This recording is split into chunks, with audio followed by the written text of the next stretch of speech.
एक बार एक गांव में एक हवेली हुआ करती थी,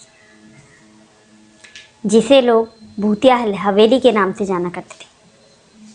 एक बार दो दोस्तों विकास और रोहन ने उस हवेली के रहस्य को जानने का मन बनाया और इस तरह वो एक दिन टॉर्च और कुछ सामान जुटाकर उस हवेली में गए।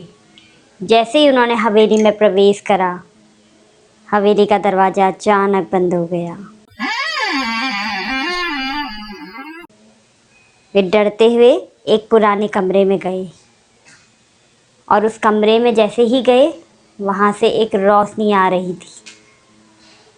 उस रोशनी से आती परछाई को देखकर वो कांपने लगे। उन्होंने उस परछाई से पूछा, तुम कौन हो?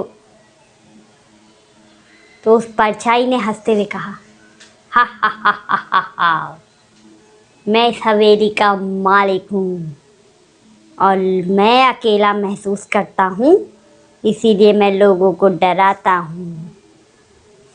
तो उन्होंने महसूस किया कि ये परछाई कोई बहुत ख़तरनाक चीज़ नहीं है।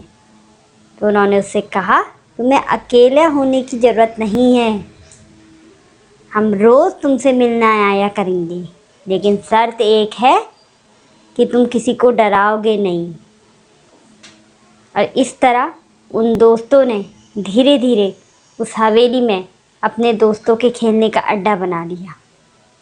इस कहानी से हमें ये समझ आता है कि परछाई हो या कुछ हो, डर सिर्फ हमारे दिमाग में होता है।